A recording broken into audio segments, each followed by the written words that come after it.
Next, we will have a little fireside chat here with a rapidly coming out of stealth startup, I might say, with Ryan Chin, who, Ryan, why don't you explain what all happened? Because for 16 years you were at the Media Lab, which is a fantastic place. I think that the big thing for me is that, and I think this echoes a lot of what Emilio said earlier, is that inventing the future is great, and I think building prototypes is fantastic, working with students is fantastic, and often what you end up doing is working with industry along the way in informing the research. But you come to some realization that it's actually better to do it yourself, to put it out there on your own. And I felt that it was a really great time to actually leave MIT after 15 years to start a company in this space, and I found a lot of other colleagues that felt the same way, and that's what we decided to do. So tell us a little bit about this environment at MIT, which is quite conducive to entrepreneurship and application. Media Lab, obviously, in particular. But tell us a little bit about what it was over these 16 years that has put you in the position, I guess, to go out and commercialize your venture in this. Well, I think there's a couple things. One is that there's a great network, right? The network is not just in terms of the students, the faculty, everyone that's within MIT. It's also all the networks of everyone here at ILP, and of course the Media Lab has its own sponsorship network, where we start to test the boundaries of what's possible in terms of what looks like it could be research or on the edge of what's commercial. So we've discovered that along the way. We build things that people think are impossible, and then they say, oh, we tried that 20 years ago. And then you realize later that times have changed. Things have miniaturized. Energy is more valuable than ever before. We have now the internet. There are many other things that have changed, and so something that you might have thought of 20 years ago now is much more viable because the markets have changed. And so that's what I realized along the way. And then the networks around that are also critical too. You have lots of doubters, of course. I talked about electric vehicles 15 years ago, and people thought, oh, why do we need electric vehicles? Gasoline is very cheap. Now it's cheap again, of course. And then the other is shared vehicles. Why would you ever want to share anything? And that was really laughed at in the very beginning. And I think that's really changed as well. In fact, I think the shared economy really has actually boosted a lot of the innovation in this space. But I think the autonomous element is really the key enabler to that, and that's really the part that takes the most amount of effort. Take us a little further back, if you will, because you told me earlier that you were an architecture student that was fascinated by automobiles. Is that what it took? Yeah, I think this is, again, coming in to MIT, I studied architecture. I was interested in the built environment. And if you're all here from MIT, you realize that there's this big building called the Stata Center, which is the Frank Gehry design building. So either you like it or you don't. But what's happened really back in the 90s was there's a big shift for the built industry to start thinking about use of CAD/CAM, right? Aerospace, automotive technologies to design buildings in much more complicated, much more complex ways, and to do things that you couldn't imagine before. And so I was very interested in, as an architect, thinking about how are all these different technologies, these new methods, particularly from the auto industry, going to influence the way we build buildings. And that's how I got started in this space. I actually went to the Media Lab. The Media Lab had a consortium of automotive suppliers and OEMs. And the reverse question came about, which is, how do we start thinking about the use of architecture and planning in cities, and how does that influence the way we think about automobile designs? And that was 15 years ago. So is that how you met your founders? No, I think we met the founders along the way. Really, we spent a lot of time reimagining what vehicles and automobiles could do for cities. How would you design a vehicle for a city? You wouldn't design it the way you would normally today. You wouldn't think about it in terms of a market. You would think about what the ideal city would be and then design a vehicle for it. As we did that, and of course that is not the traditional process in which you would design anything, but we had the artistic freedom to do that here at MIT. Along the way, we've discovered that there are many other experts, right? We didn't know anything about automobiles at the time. I wasn't an automotive engineer. I was an architect trying to design cars. Was that an advantage? I think so. We actually had a few people that didn't even have driver's licenses, and of course now, it's actually an advantage not to have a driver's license. Why is that? I think that it gives you a different perspective. Obviously, if you imagine a world where you don't need to drive anymore, well, obviously not having a license puts you into a position to not thinking about that and how you would imagine all the barriers for you to get around. And if you were able to get some kind of consensus amongst a wide range of people, some that really are gearheads, others that were not, others that thought we need to actually ride around bicycles everywhere, you do come to some consensus around what is important for society and also from a kind of research point of view. What is it about the Media Lab that attracts people that don't have driver's licenses and such like? I think, I think if you were to poll all the young people here, maybe everyone can raise their hand if you have a, do you have a driver, how many people own a car in this room? Okay, sorry, let's go the other way. How many people don't own a car, right? So this is changing, right? It's really changing. In fact, we had one sponsor come in. I won't name them, but he was a senior scientist for mobility. And he thought, oh, these bicycles, it's a 100-year-old technology. Why aren't we looking at the future? And I said, well, just poll my students. Ask them, do you want to own a car? No, it's not. It's not about that anymore. It's really changed. And so I think he changed his perspective around it. So we've talked about this car culture in America, but obviously, as Emilio pointed out before, it's about car culture in Singapore and car culture everywhere. What's happening to car culture? Well, car culture is bipolar. So in many parts of the U.S., parts of Western Europe, Japan, Korea, very urbanized and I would say more coastal areas, the car has now changed its status away from the sort of personal status symbol to perhaps a burden to own and to drive. Of course, there's still status associated with it. And how did that all happen? Because it is a pretty entrenched image of cars as a personal power symbol. I think some of it has to do with urbanization. The other has to do with the economy. But for a lot of young people, if you talk to young people about it, one of the reasons why they don't own a car is it's just a hassle to get to own it, right? To park it, to find space, to the depreciation. There's actually other ways to get around. You can walk, you can take public transit. There are so many other ways to get around that it becomes a burden.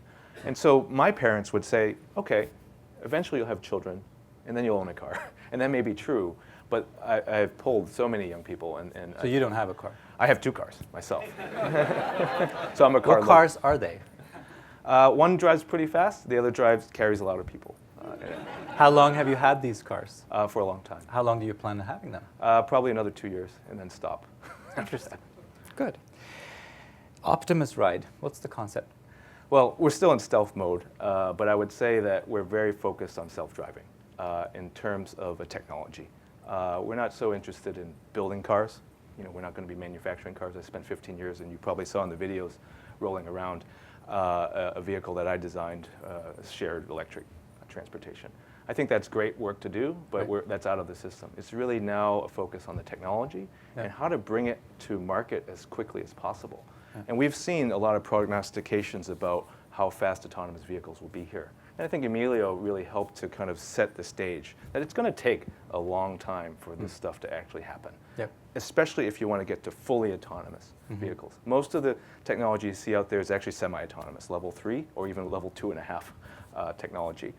And that's going to be the incremental approach that the auto industry is going to take, right?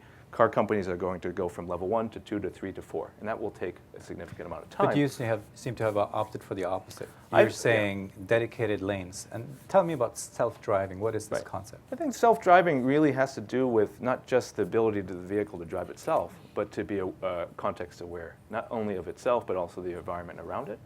I think one of the big challenges, of course, for self-driving is the intermixing of human drivers with robot drivers. How do you manage that? In fact, a lot of the technology that's available today, still in terms of artificial intelligence, hasn't solved a lot of these issues. And so to get to level 4 autonomy, which of course Elon Musk talks about as the elevator, right? You hit the elevator and you get to directly where you want to go. You think about autonomous technology today, especially semi-autonomous, it's really the elevator from 100 years ago, right? Elevator from 100 years ago, you get into the elevator, there's someone operating the elevator. You go in, and they're actually observing, they open the door, they actually hit the button for you, right? So it's assisted. And there's some confusion, particularly around the general public, on what semi-autonomous means and what fully autonomous means. And we think that getting to fully autonomous is really the key to unlocking a lot of the value, because you don't get productivity from level 3. You don't get access for those that can't drive because you still have to sit behind the wheel. You don't get the shared economy exploding, and of course engaging in reductions of congestion and better land use. You don't get that at semi-autonomous, primarily because the driver is still there. Right. So I think that that's really the key for all of us, is how do you get to level 4 fully autonomous as quickly as possible? The challenge, of course, is regulation. Regulation actually prohibits much of this from happening. In fact, if you look at California's rule for autonomous driving, it actually limits you to semi-autonomous. You have to sit behind the wheel and wait for something to happen. Of course, during that time, you may actually lose interest in driving. So take us into the future, and saying that, I recognize that when you were at the Media Lab, you had almost perfectly free conceptual freedom. Now you are, in a certain sense, more constrained, right, by commercial realities. What is the near future of intelligent mobility as you see it? And also knowing, I mean, you came from a city science background, right? So it's focused around urban. What does it look like now that you're sort of stepping out, but also stepping into the real actors that are going to help you commercialize it? Well, I would say that there is a lot of fracture in the whole industry. The car companies have one perspective, the Googles of the world, the big internet giants have one perspective, the cities have another perspective, right? They're all different perspectives, right? And the consumers have different perspectives. I don't see anyone out there that actually has been able to tie that all together, really, and not even us, I would say. But if you look at just the regulations, right, you have three sets of regulations. You have federal highway in the US, or federal anywhere else. You have states, which have non-uniform rules across the states. And then you have cities. Cities, all the kinds of roads that we have are governed by different governing bodies. The fact that they actually have different perspectives that potentially contradict each other will lead us to a long path to get there. Right. And I would say that the key one is actually the city itself. Most cities, if you look at cities today, don't even have regulations for TNCs, the Ubers and the Lyfts of the world. Right? Only 3% of the cities in their 2030 and 2045 plans actually mention the word TNC, and only 6% actually mention the word autonomous, which means that they have no clue of what's going on. Right. But it turns out that the key to this, I believe, at least from a regulatory point of view, is what cities have in terms of regulations. And it turns out that the most important lever that cities have is curb access. How do you get access to the curb? Right? Because the curb is owned by the city. Right? Park meters, handicap spaces, bus stops, right? Now imagine now you have an autonomous taxi cab or any other vehicle that's autonomous. Today you stop the vehicle in the middle of the road with a driver in it, and you can get in and get out and even pay, and people drive around you. Imagine now you have an autonomous vehicle that's no one's driving it, right? Would we allow, if you're a manufacturer of that autonomous vehicle, to actually stop the car with no one in it, all the doors open, you get in, you put your seatbelt on, right? That would not be possible. You would actually have to pull over to do that and let people in and out. But the key to that is the curb.